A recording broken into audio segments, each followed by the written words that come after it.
What's up, homies? What's up, homies? What's up, homies? Welcome to the Knowledgeable Homeowner Podcast. We pick the brains of industry pros to unlock the trade secrets of homeownership. Our mission is simple: to turn everyday people into knowledgeable homeowners.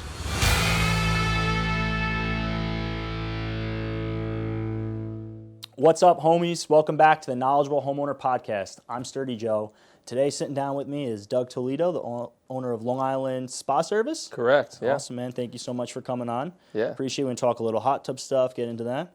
Why don't you take a second, introduce yourself to the people. Yeah. Welcome, and thanks for having me. My name is Doug. I'm the owner of Long Island Spa Service. Right now, I'm very proud to say, after about 4 years, it is the -- rated hot tub repair service company on all of Long Island.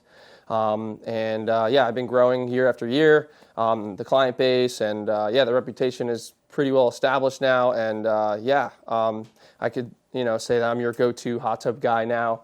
How did that come along? Reverse engineer. Yeah. So now we're the #1 rated guy on Google. You're crushing it. You're the go-to guy for hot tub stuff. Yeah. So how did we get here? Yeah. So if you search hot tub repair service near me, anywhere on Long Island, it usually comes up at either #1 or in the top 3. So it wasn't like that from the beginning. So I don't know how far back I should go. As far as you want, man. But you started to tell me before. Yeah, I think it's good to tell go from the beginning. I'll do a brief synopsis of the beginning. We got plenty of time, man. Yeah, we got plenty of time. All right. So originally I went to school.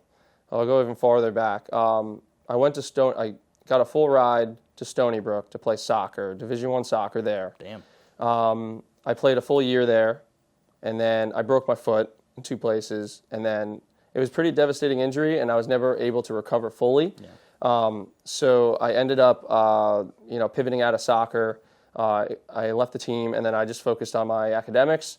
And then I ended up picking nursing as a major. I got into the School of Nursing at Stony Brook, did their 2-year program, ended up graduating, and got my RN license, passed the boards and all that. And I was working in the nursing field for a year or 2.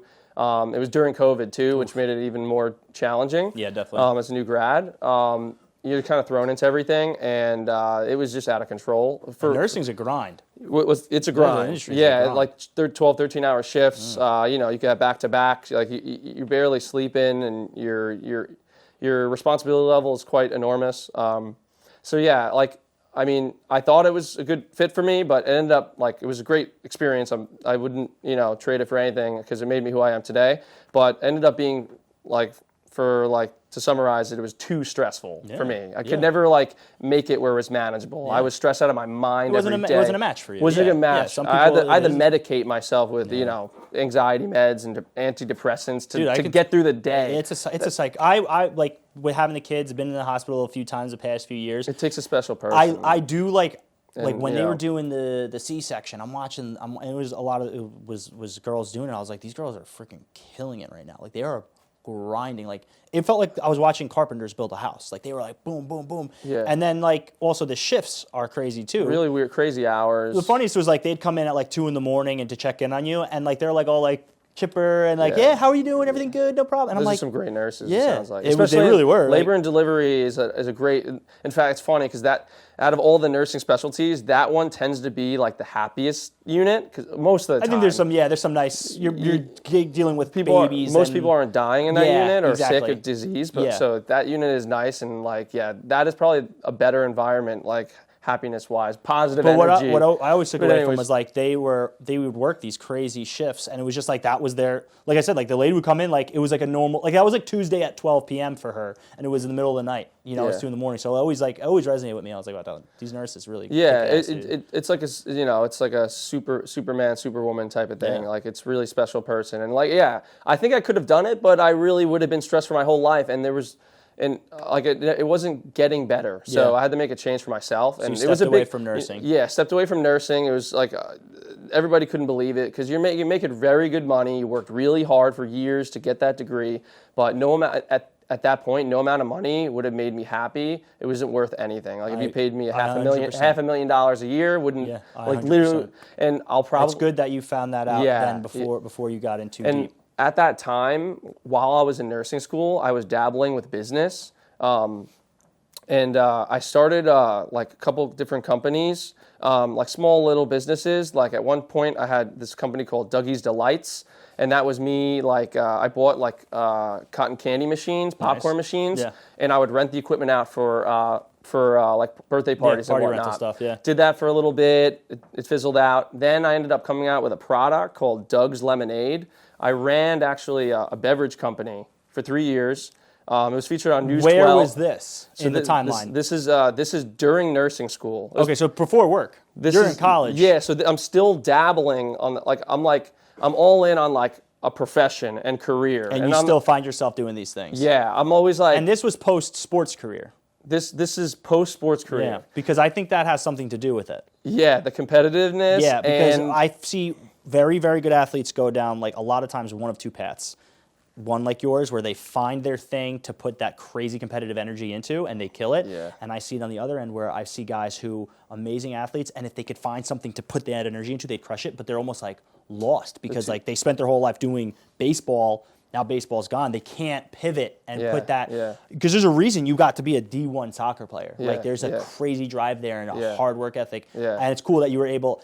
as soon as you said you were doing athlete, I was like, that's really cool. Because I see it a lot. Man. Yeah, 20 years of like hardcore soccer. I was playing at the national level. Like we won a national championship. I played for the Smithtown Kickers, the Smithtown Arsenal, which ended up being the best team in the entire club's history. Oh, that's fun. Oh, so you were the best of that team's history, like that. Smithtown Kickers, like the best kids team now, in history. The kids, so is that travel? You're from the like Smithtown. High school travel age? This Middle is, school, high school? Yeah, like you're saying the peak of the club team. Like when were you playing on that club? I played for the Kickers from like age 4 to like 12, because all right, so 18. I didn't play soccer. Yeah. But my brother-in-law was big into soccer, and my nephew's huge into it. My nephew is like my son's role model. Yeah. So now we're getting into soccer. So I'm learning all this stuff. Fantastic sport. My brother-in-law like made a big switch. He left one club and went to another clubs one. Everywhere. And I was like, who cares? And he's like, that's a big deal, bro. Like it's going to affect the development. Yeah, like every club has trainers. And each trainer has a different background, and so like that's so funny you're saying that though, because what you're like being from, so you were from 4 to 18 essentially. 18, I played for the Smithtown Kickers, and the team that I got on, like I played intramurals with them, and then ended up like making the first travel team at age like, I don't know, it was like 10 or 11 or something, and then like my coach was ex-pro. That's awesome. Tom Lips, and this guy was like instilled like super good like. I don't know. Into the coaching. And he creates. He created. beasts. He was putting the team together. He had a long-term vision. He was like. So that's why my brother-in-law left the club he was on, because he didn't see that. And now what you're saying really, because when I hear that, I'm like, it's freaking kid soccer. I know. But you saying that, and I mean, look, you got you to Stony Brook. Yeah. You know, like when I was getting recruited. Soccer on Long Island makes a lot of sense. Like football on Long Island isn't as big. Like you can't get as far with football on Long Island, but soccer on Long Island makes a lot of sense. You've got a D1 scholarship. Yeah. Soccer's so popular on Long Island. I know lacrosse is big for college too. Yeah. There's so many college sports now. Yeah. But essentially, it started. So lifelong competitive athlete, knew how to work towards a goal and put the hours in, and you put 1,000 hours in throughout the year to get to that one big game. So you understand that it's a culmination of hard work along the way. So while you're going through nursing school, dabbling with entrepreneurship without even realizing that was going to be the end thing anyway. You just couldn't help yourself. Like it's just what you did. Yeah, because I think another thing was I worked for a photo booth company as a photo booth operator, and I did hundreds of events. I would basically take photo booth equipment, set it up for weddings for a few hours, and break it down. And it was the best job ever. Like you're at a party in a new venue, you get awesome food, you're hanging out with good people, taking pictures of people, and then I was just like collecting cash, like $1,000 cash, and giving it to the guy, giving it to the owner. And you did all the work. Yeah. Here, Doug, take 200 of it. Yeah. And I'm like. Well, I was like, I'm having fun, and then I'm like getting a taste. I'm like, why can't I do this? Why can't I start my own business? And that's why the first business was the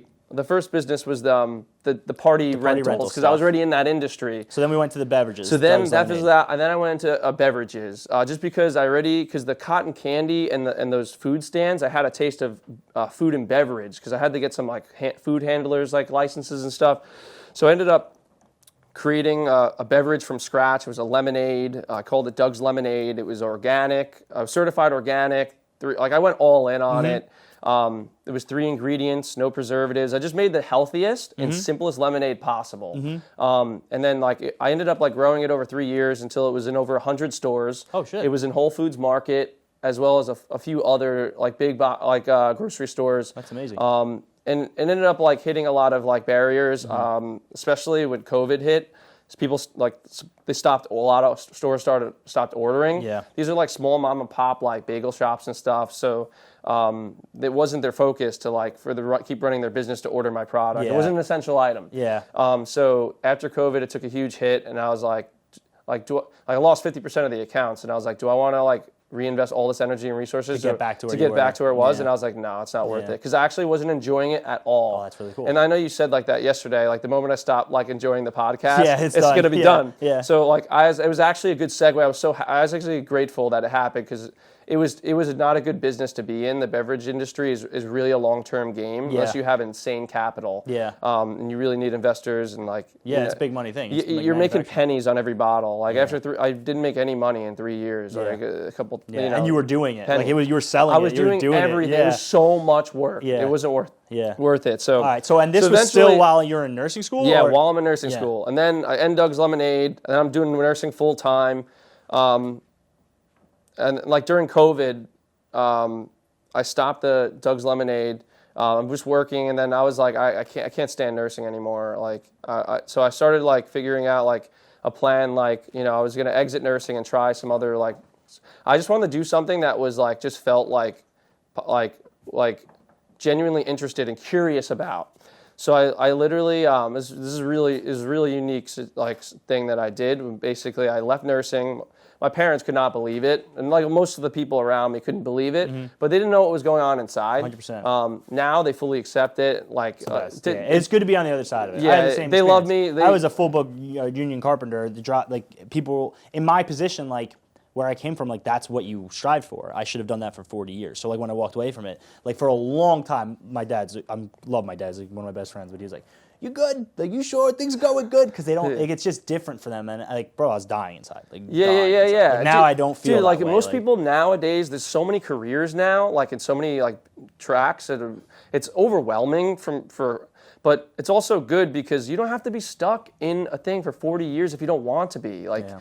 We have the choice at any time to change your profession. Most people have fear, and they won't. They limit themselves. But that's a whole nother thing. Yeah. But so what was I saying? Yeah. So we were talking about you decided that nursing was not for you. Okay. So I'll try to speed it back up here. So I ended up leaving nursing, and then I took a really pretty low entry level job, but I had no the good thing with me is I didn't have any pride in needing to. At that time, I didn't care about money at all. It was more about being content, satisfied, and being fulfilled with my job and enjoying it and the experience. And so picked an entry level job. It was actually an Ocean Beach Fire Island. Awesome. And it actually was. And you're a North Shore guy, so that's you're going to Guam. Yeah, exactly. So you said Ocean Beach, to me, I got friends that work at Ocean Beach too, but as the ferry's right here. Yeah. So for your friends, you're where are you going? Oh, people would think this was insane. Yeah. Everybody. So I drive from Smithtown to Bayshore Ferry, take the ferry every day, 5 days a week, and I worked. That's a commute. Now that you're saying that, for me, it's 10 minutes to me to get to the ferry. Yeah, you're 30 minutes to the ferry, 30 minutes from the ferry ride. So it was an hour commute just to get to the office in Ocean Beach. So it was the name of the company was called Vacasa. It's a Airbnb management company, and they manage Airbnb properties. So property management of rentals in Ocean Beach. Yes. Okay. Short-term rentals. Yeah. Vacation rentals. Yeah. And they're in a few towns in Fire Island, but primarily Ocean Beach. Yeah. And my job was I was in operations, and I was in the field maintaining the houses, and just making sure that if there's any problem in the house, it's addressed. If something breaks, a door knob breaks, I would go and replace the doorknob or repair property it. manager. Little things the guests on site, they need towels. I'm on my bike running them towels. Oh, so it was a full service property management. Yeah. We worked with the owners, but also the guests. Yep. It was one of the best jobs I ever had. Not really a bad day on Ocean Beach. No, dude. Unless it's a flood that's coming through the street. No, I was literally riding my bike around in the sun, in the summer, every day, 5 days a week with some awesome employees. Yeah. Like there was nothing better. I was so happy. I was like, oh my God, so happy I found this. How old are you at this point? You're I was probably like 23? 22 or something. Yeah, so I'm good. But yeah. you're able to go to the bar after with the guy. Like you can. That's not your thing. That's your thing. Yeah. But I'm saying, but like Yeah. you're at that age where you can fully enjoy Yeah. Ocean Beach too. So like Yeah. you work your day, you're already there. After work or during work, Yeah. I just like go down one of the paths and take a break and just look out at the water. I know, it's hard to be mad when you have the view. It was like that, a dream job. And then eventually, after like, I don't know, a month or two into it, my manager was like, hey, Doug, like, can you take this, like, we have a few hot tubs on some of our properties. Can you, like, take a cleaning course? We'll pay for it. I found a cleaning course online, like, for basically water chemistry 101. And I took the course, and then I started, like, cleaning and maintaining all of these hot tubs, like 5 hot tubs at 5 different properties. And I was like, oh, I'm pretty good at this. And at this point, like, I don't have that, like, I didn't have that side hustle. Mm-hmm. So, and eventually one of the hot tubs breaks down, and then I YouTube video, figure out how to like test it, and I order the part. You're such an entrepreneur, dude. There's just no way to put it. My manager's like, do we need a contractor? Yeah. And I'm like, I'll try to figure it out. Yeah. And I fixed the hot tub, that one that broke down from one of our properties. I was like, all right, I think I'm getting some confidence with this. Like, I'm gonna just create a website, create an ad, and like a landing page, and see if I get calls. And then literally in 1 week, I got my first call. And then like one call at a time, I started getting clients for hot tub repairs and cleanings. And then like, basically I was doing it as a side hustle. Like it was pretty insane. But I was like, when you're in this mindset, like nothing's insane.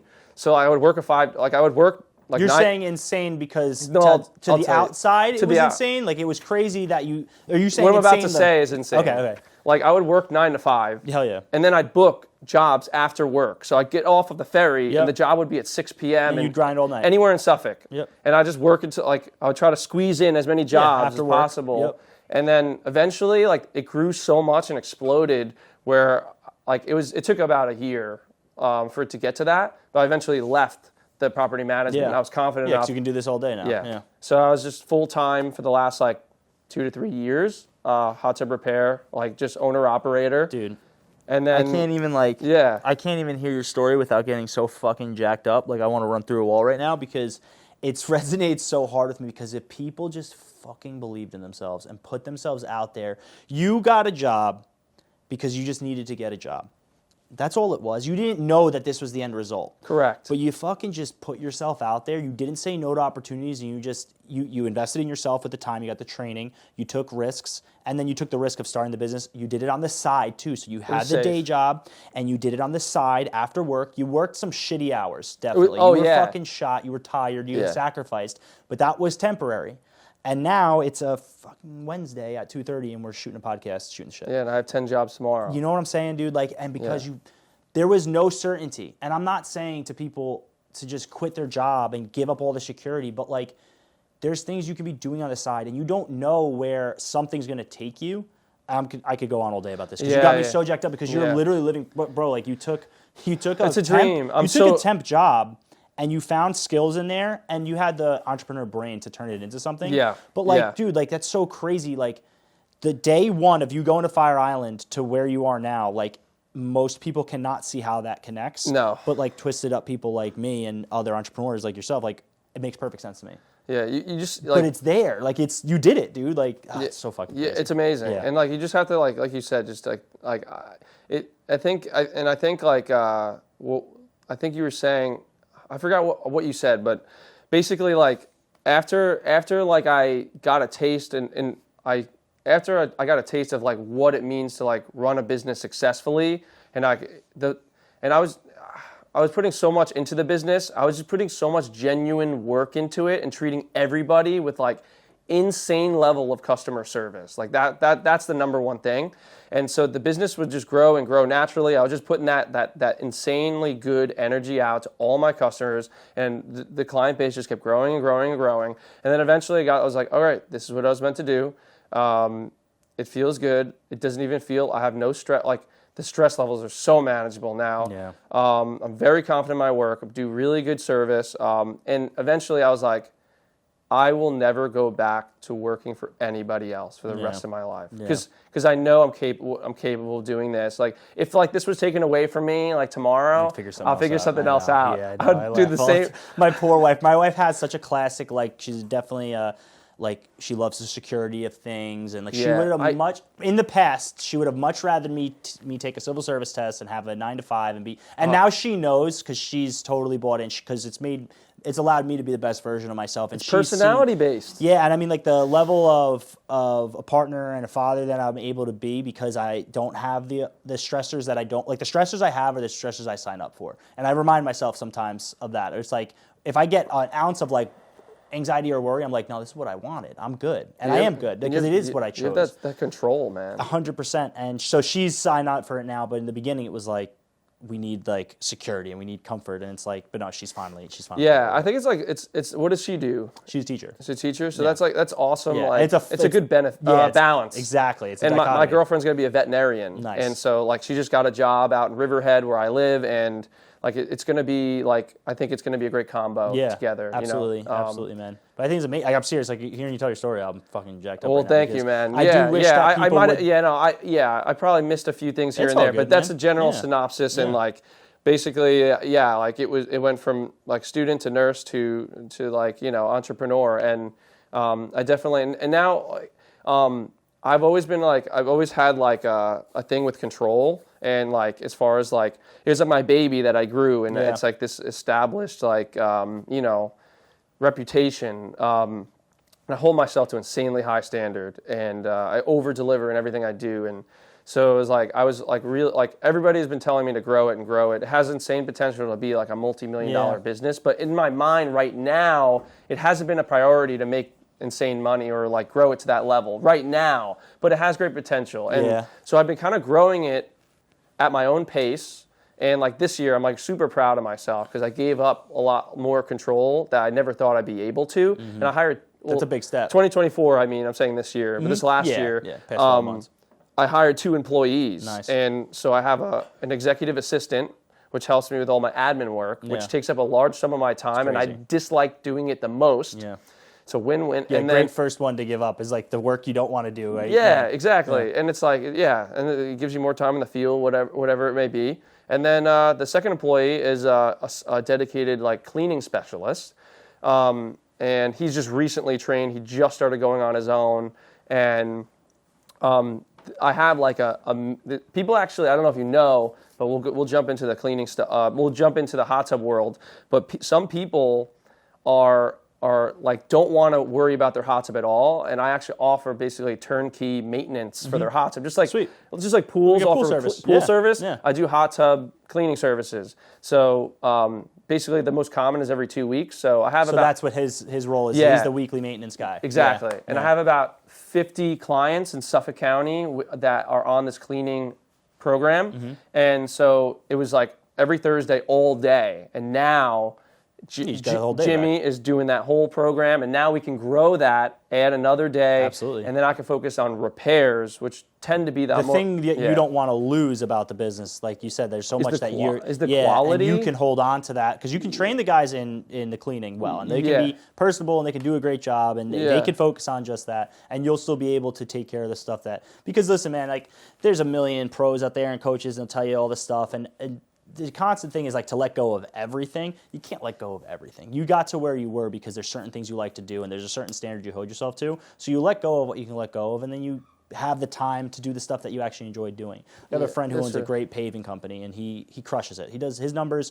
His numbers should be he sits in the office all day because he could definitely afford to step back. Yeah. He's still out there on the paving machine because it's just what he likes to do. Correct. He's got guys going out doing other stuff, and he's got maintenance stuff and all that. So he doesn't do that. He likes being out there. He likes being involved. Man. Yeah, and then you ask him why. Well, what else am I going to do? You know, it's what I like to do. So it's like you'll find that sweet spot. That sweet spot. Yeah, I'm glad you're doing that too, because like a lot of the coaching in the business world right now tells you need more. No, I am the furthest thing from business coach because I probably could be doing more, but my thing is like I don't want to lose the love, and I don't want to lose like my passion about it, and that's where like you're doing the right thing because you're not going to lose that. Yeah, like every single customer I'm talking on the phone with, and giving them so much personal attention over just being a friend to every single person, and just being so genuine, and like, the quality is super high, and I want to maintain that. So it's a balance of like, when you are training your employees, I found that you just do the best you absolutely can, and like over delivering in the expectation, but also knowing in the back that they're gonna make mistakes. I already have in my head, I know the mistakes that are potentially going to come, and I already know how I'm going to clean it up. Yeah. So when it happens, that's the best way to go about it too, because I feel like a lot of bosses like expect everything to go perfect. So then when it goes wrong, because everyone's a human being, how are you going to clean the mess up? So that's definitely a great way to go about it, so you try to mitigate the risk as much as possible. I just over deliver with the training with him. So it's been good. I love it. So it's growing slowly. Yeah. It's technically expanding, and at the rate that's comfortable for me. I'm not stressed about it. So absolutely. Yeah. That's dope, man. I'm so glad to hear that story. Honestly, I didn't know that it would go that way, and I love that, and it's amazing. Yeah. So I want to circle back, because it's the Knowledgeable Homeowner Podcast. I want to give some good information to the people. So your Long Island Spa service. Tell us specifically what you guys service. So spa. Yeah. Clarify spa. So some people might refer to them as like a jacuzzi or like a spa, but technically, like the technical term is a freestanding hot tub. Sometimes they'll call it a portable freestanding hot tub, but it's not quite portable. So I just call it a freestanding hot tub, it's basically an independent rectangular or square structure that holds water, has pipes. It's got its whole own pump system. It has multiple pumps, usually 1 to 2 pumps, and a heater, circuit board, and a controller. It's like a few components, and it's basically a bathtub that heats the water and pushes water. And I only service freestanding hot tubs. So like saunas I don't service, like I was saying, and like inflatable hot tubs, not so much. Oh yeah, because they're seeing like a Craftsman made or Coleman. They have a few $100. Like at Walmart, Costco, you can see Salu Spas, another name. Yeah. Like they're like $200, $300. Like it's not worth it to even repair it. Might as well just go get it. They only last like a year or two. I do not recommend ever to any of your homeowners, do not get an inflatable spa. They're just for waste of money? It's a waste of money. Because you're going to go through it so fast, it's not worth it. It'll break in a year. Something will go wrong with the motor, like the little pump in there, the heater, or it will get a hole. It'll get a hole. It'll get a hole. Done. That's done. And you can try to patch it. I've definitely seen them up. Like I go into so many houses, I'll go in and see them up, and I laugh a little bit because it's good because it's like super entry level, and it's like a couple $100 I cannot. But you're not getting the true hot tub experience, in my opinion, as far as the massage, the hydro massage therapy. It's like super weak.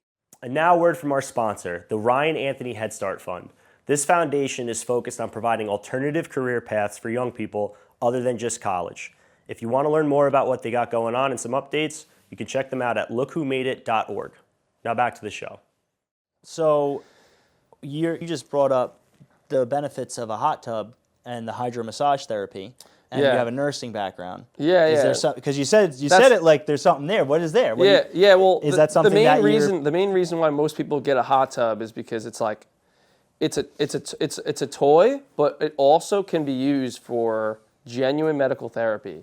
And people who have maybe like a bad back, bad neck, you could I've actually, not even kidding, I've actually seen people get prescribed and able to get their hot tub for free through their insurance, depending on how good your insurance is. Yeah, and the doctor's got to write that up, right? Yeah, you have to do a whole report. So essentially like an at-home PT in a sense. Like you're doing your own. It's very rare. I've only seen that like once or twice, but most people will shell out a good amount of money for these. Like roughly, like most commonly, it's probably like $5,000 to $15,000. So around $10,000 is like the sweet spot for a mid-level freestanding hot tub. Most people are paying now. And what was the question? It was just because it was intrigued me when you said hydrotherapy. Like if there was so that's just something you're aware of in that world. It's not something that you like. So like you don't have like a PT guy that like you work alongside because they push massage like hydrotherapy or anything. Nothing like that. It's just that's one of the benefits of a hot tub. Yeah, because you deal with so many clients that there's clients out there that's exactly why they have their hot tub. It's not for chilling. It's for stretching. It's for I would say also mental health is a huge one. People have really stressful work days, and it's a big part of their routine. They'll come home from work, they might be stressed, they'll have their meal, they'll shower, and then at the end of the day, hot tub soak, 15, 30 minutes, and then it really calms you down. Like you're at 104 degrees, you just like it really like mellows you out. It's grounding. Grounding. They're probably sitting there breathing deeply and just regulating their body. Yeah, like everything, all your stress kind of goes away almost. And you'll fall asleep like a baby. Like you'll feel like as if you had a glass of wine. It's just so natural. Yeah. And so you're basically, so it's basically nice because the hot water, and then also like the jets are like a hydro massage. So like you have a pump in there that's actually dedicated to each cluster of jets. So you could have a 1 pump system, 2 pump system, 3, 4, 5, depending on like how massive your spa is. And the less pumps per number of jets, the more powerful it's going to be. Because one of my questions was going to be like, are there different, really like significantly different styles of these hot tubs? There's so many. So there really are. Yeah. I think the design. There's so many designs. If I was buying one for hydrotherapy, the jet pressure would be something I should consider. Because if I have a slipped disc in my back, I'm going to want that thing to really hit harder. That's something that, and that's all depending on the amount of pumps it has. Like if I was going to go shopping for a hot tub. Yeah. So for instance, like let's say you bought a hot tub with a 4-seater or 6-seater, and there's only 1 pump, and there's 50 jets. It's just bubbling. It's going to come out so slowly. Yeah. I mean, you'll still feel a little on your back, but it's nowhere near. Massage. Yeah. So you would want to upgrade and maybe get a 2 pump system. So then it'll pretty much double the power. You know, if I have a freestanding hot tub, I can upgrade the pumps on an existing hot tub. Incorrect. You cannot do that. Okay, so it sounds cool. Like that would be awesome. But I'm stuck with what I got. So I didn't think so because it probably doesn't have the room for it. It comes pre-assembled from the factory. Everything's built by hand. A lot of stuff's built in the U.S. Some things are built in China. And shipped here, or Mexico, or Canada too. A lot of them are built here in the U.S. And then, so like they'll have different models ranging from like entry level up to top tier, which is basically like $5,000 or probably $5,000, up till about 30,000. I've seen swim spas, which we can get into. Those are the longer ones? Yeah, they're about quadruple the size. You can swim in it. Yeah. Those are. I went to a house in Southold on the water, and they're like, I asked him how much. He said $50K you paid for it, which is mind-boggling. And it's a freestanding one. Freestanding. Yeah. Which is good because you could access all 4 sides and for service. Great serviceability. Yeah. But. Yeah, so there's a lot of variation. So when we're going to world. purchase, if a freestanding hot tub is something that you want to get, really do your research on the type you want, because you're stuck with, like, you make that investment, you're stuck with the one you have. There's no changing pumps out. There's no upgrading. Yeah. Obviously, you can replace a damaged part. Yeah. But you're not upgrading. Like if I buy one and I feel like the jets aren't strong enough, I'm stuck with that. So first thing, I would always choose a reputable brand, like highest rated and like longest like being in the industry. Is there there a handful of names that you plug like top right 5 brands? I would choose from those. Jacuzzi brand. Jacuzzi is a brand? Yes. So it's like Band-Aid. It's just correct. I was going to say that before. Yeah. So most people do not know that. And I learned this on day 1 when I started, and some people still don't know. They'll call me, hey, I need my jacuzzi repaired. But technically, it's a hot tub, and you don't have a jacuzzi. Because jacuzzi's a good brand. It's a great brand. So if we it's do so have a well jacuzzi, established that that's like calling my car like a Ferrari, and it's like, no, dude, that's just a Kia. Yeah, exactly. It's pretty wild. So that's a really big misconception. So okay, so Jacuzzi is a good brand. Jacuzzi is a good brand. Hot Springs is a good brand, which I like the name because it's like a hot spring in the wild or whatever. Branding, And Bullfrog is also another top brand. So those are like all right, cool. So there's a couple of good names. Sundance is also. So you want to get something. One of those brands would be ideal. They tend to be more expensive. With purchasing. Yeah. I feel like driving down like North Ocean or Sunrise Highway, I've seen like a big spinning hot tub, and I feel like it's a hot tub store. That's the Hot Tub Factory. So is that a place that I would go through? Do you recommend going through a brick and mortar store to purchase, or can I just call Jacuzzi and purchase through them? Like, who do you recommend I use to broker? That's a great question. If you wanted a Jacuzzi brand spa specifically, you would have to purchase it from not the manufacturer direct, but through a verified dealership. One of their reps. Jacuzzi dealership, yeah. Gotcha, yeah. So there is only one on Long Island, and it's called the Hot Tub Factory. They sell exclusively jacuzzi hot tubs. They have 2 locations, one in Suffolk, one in Nassau, one in Suffolk in Bohemia, the other one's in Belmore. So you will pay top dollar. Almost, in my opinion, it's more, like people can get a better deal if they really shop around. Because of the brand. You don't need jacuzzi brands. Yeah, Enjoy the benefits jacuzzi, of a hot tub. Pretty much because of the name Jacuzzi, too. Yeah, they could ask for more because of the name. Because it's the Jacuzzi, yeah. And also because of the Long Island market, like they're charging, I already know, they're charging more because of the market than in the middle of Pennsylvania. Gotcha. Jacuzzi store. Yeah.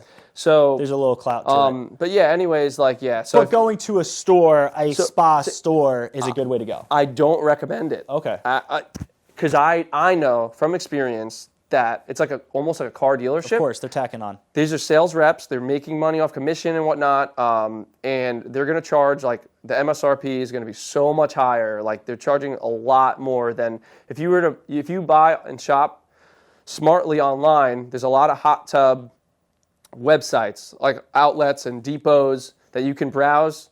Very similar caliber hot tubs for a lot less, thousands less. So I can do it, like, as a consumer, I can go right on one of these websites and go through it. I recommend buying a hot tub. If you can. It's good to see them in person because it's a big purchase. Can somebody get themselves into purchasing a bad piece of equipment because they might not be, do you recommend them do some solid independent research before they go on one of these websites and just buy the cheapest one? I wouldn't buy the cheapest one. Yeah. There's a couple factors that I would consider. But yeah, I think buying, to answer like the question and just to hammer it in, if you're going to choose between the dealership and online, you're always going to get a better deal online. Yeah. Shop online first. Yeah. It's okay. It's actually good. I actually encourage you to go to the dealerships as well, so you can compare the experience and the pricing, and then you know what they look like, and then you're online, you get, oh, these are the specs. Oh, that's what I saw in the other showroom. Wow, this is much cheaper. Exactly. Shop it. Be a smart shopper and actually look into it. I'm super into using AI these days, and I use it in my business to educate myself. So I learned more about how to explain what I do because I've had AI tell it back to me. Correct. Like my elevator pitches always have been developed by AI because they simplify things I can't think of it the way they think of it. It's insane. Yeah. It's insane the value. So if there's a question I can't answer, throw it right in. I throw it right in. I get the answer instantly, precisely, and you could even reply. So should we ask AI what hot tub I should buy? Yeah, just put it in the right direction. Basically, because it's kind of a customized purchase, what do you want it for? When you were saying before, I have a back problem. I want it or my foot. I have foot problems. I really want foot needs. jets. You tell it your needs, your budget.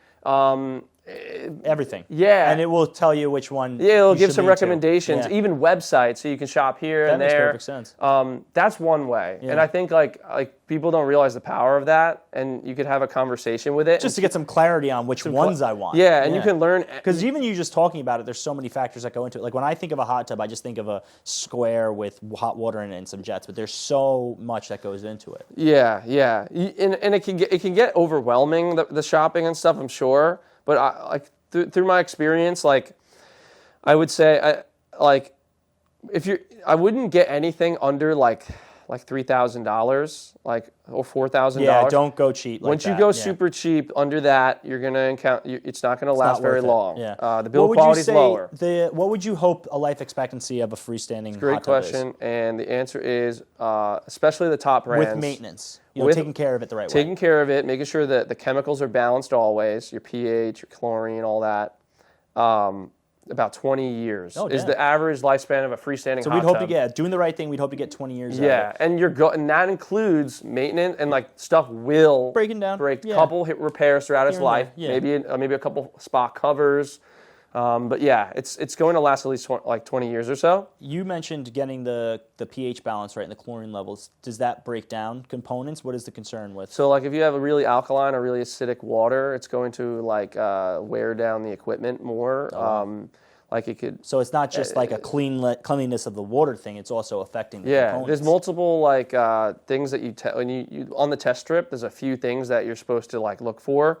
So it's pH. alkalinity, calcium hardness, which is like the hardness level of the water, like calcium, magnesium, then your chlorine level, and like so basically, and that's really like the four main like and that ones. part of your biweekly maintenance is maintaining these. That these level. are in check always. Like if there's one that's out of balance, it's being rebalanced at every visit. So there these theoretically these people's hot tubs are going to last longer than someone who neglects it.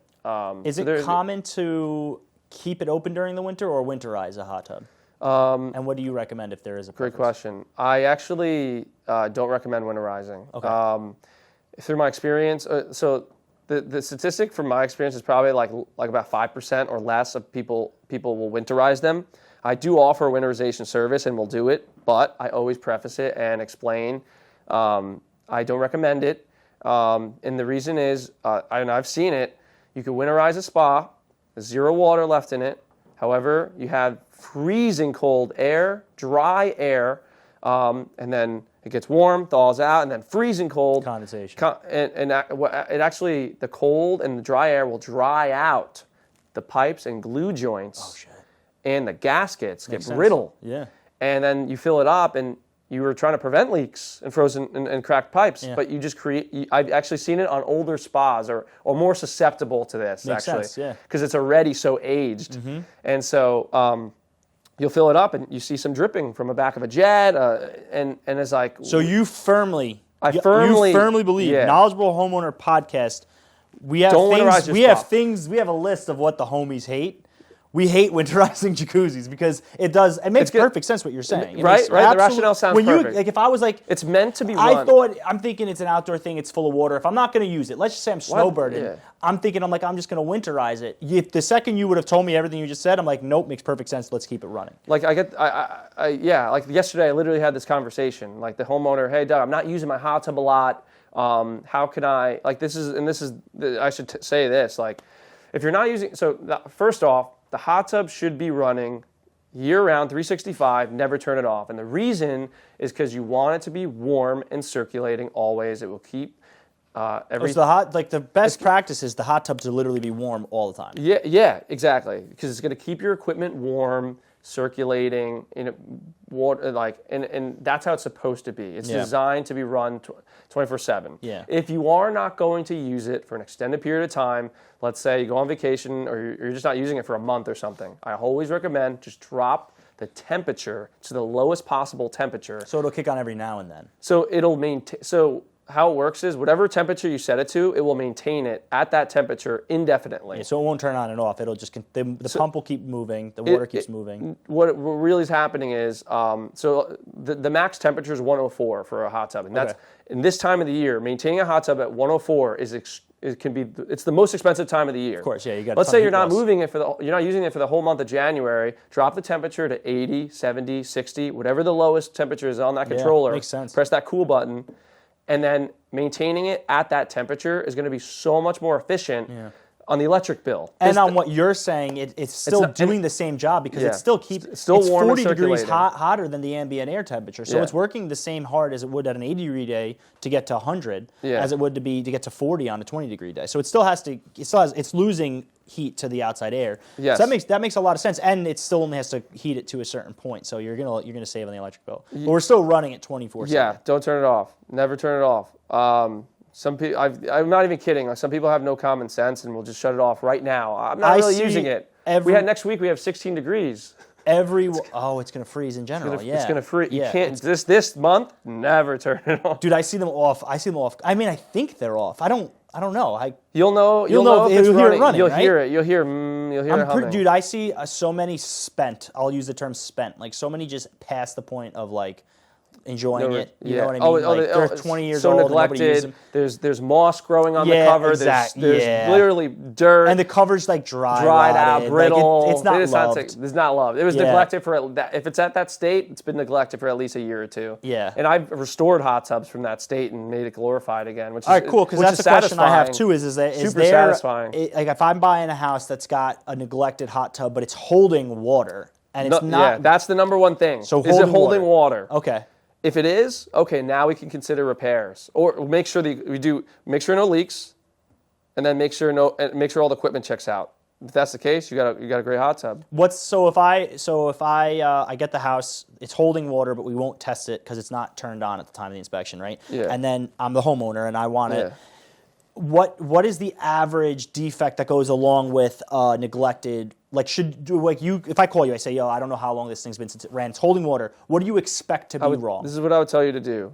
Fill it with water, mark the water level, and make sure it holds for a few days. Without running it, without running it. Yeah. And honestly, you can even turn it on that day as well. I would then say, turn it on at the breaker, set the temperature to 100, and then monitor it for a few days. See if it reaches the set temperature, and see if the water level holds. If it heats and the water level holds, that's great. And then the last thing on the controller, go through the sequence of all the buttons and make sure they work. So you're going to have a pump 1 button, a pump 2 button. And that's actually testing the control board yourself. Yeah, that's going to test. So that's doing a nice little diagnostic run. You can do it all on your own, for the most part. But let's say you're pressing pump 2 and nothing's happening, and you're hearing a click. It's like a relay clicking on the circuit board. You might have a bit blown fuse and a bad pump.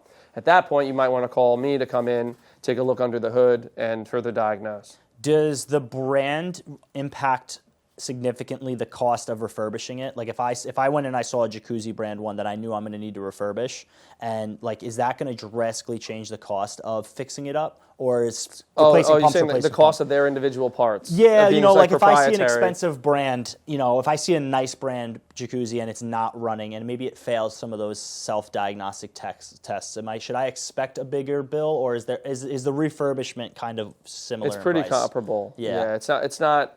This is also really important fact to know. Almost all hot tubs are almost all the freestanding hot tubs are exactly the same. They almost use all the same equipment. You're saying anatomy, or even just on brand? The anatomy. Too? Yeah. Like I'll go from spa brand to spa, and the pump type. There's basically only like 4 different pumps they use, like 4 different brands. So for you as a tech, you can work on any brand. And I do work on every. I don't discriminate on any make and model. Yeah. And I taught myself to do that to maximize my Who services. You can help. Yeah. And a lot like the Hot Tub Factory, they only do Jacuzzi brand, and and there's enough Jacuzzis here for enough work for them, and they sell them, but maybe they'll offer more because But for the most part, like the pumps are all the same.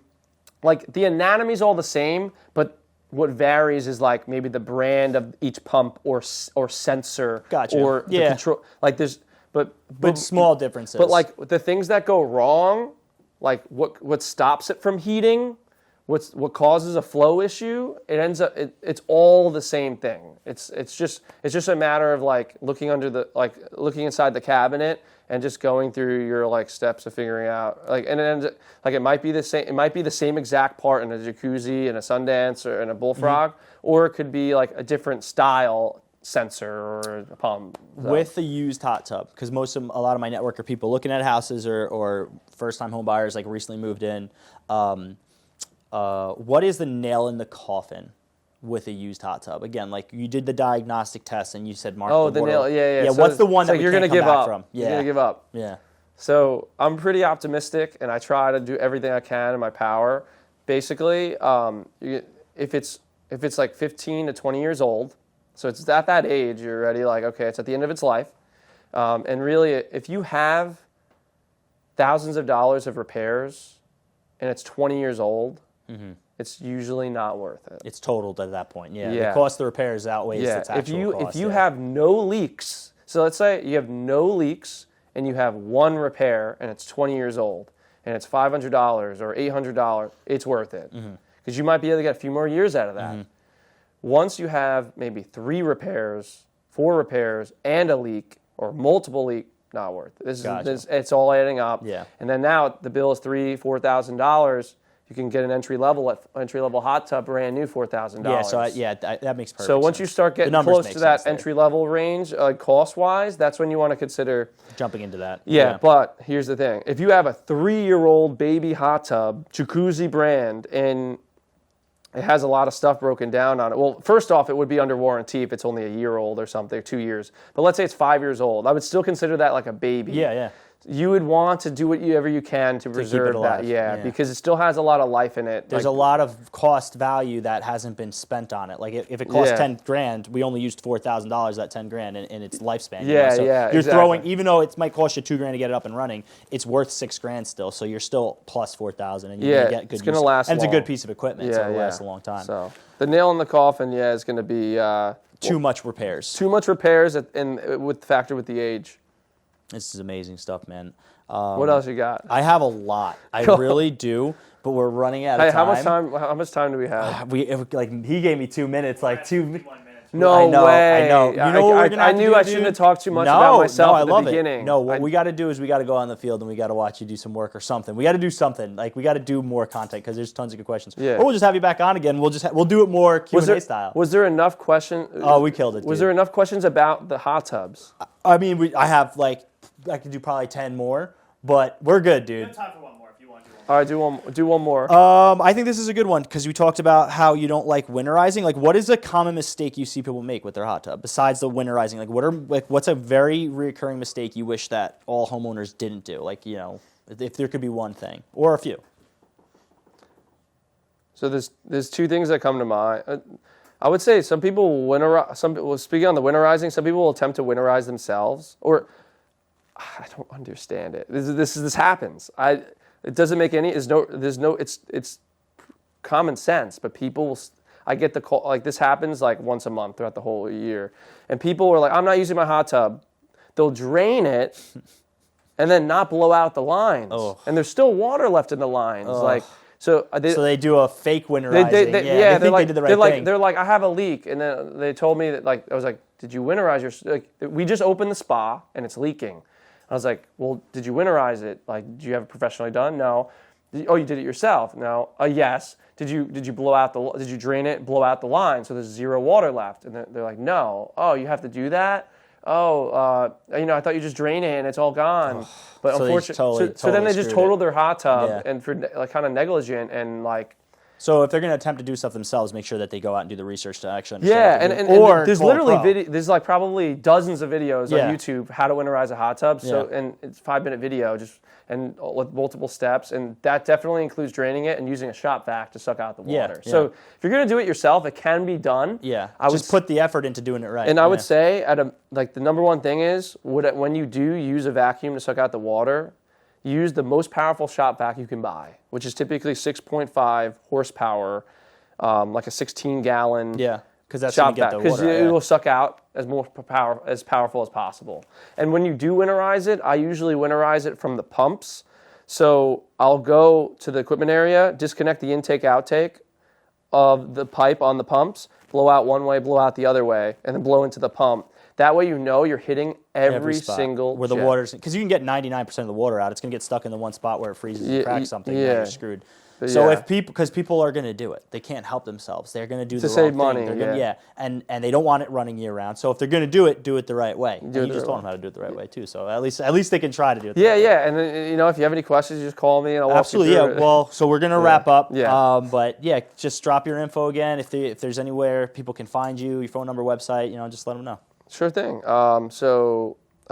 Again, I'm Doug from Long Island Spa Service. Thank you for having me, Joe. I really appreciate it. Definitely. The time freaking flew. Crazy. We had a great conversation. Yeah. In order to find me, and if you need your hot tub fixed, you could literally just Google. You can Google Long Island Spa Service, or you can just search, hot tub repair near me. I should come up on Google. You could just, I don't know if you could put my cell phone number in the link. Whatever you want. You tell us what to share. The best way to contact me is call or text me anytime. I will get back probably the same day, and we'll make a game plan to get your, Sounds good. For your hot tub. Awesome. Thank you so much, brother. I appreciate it. Thank you guys for tuning in. Till next time, stay knowledgeable.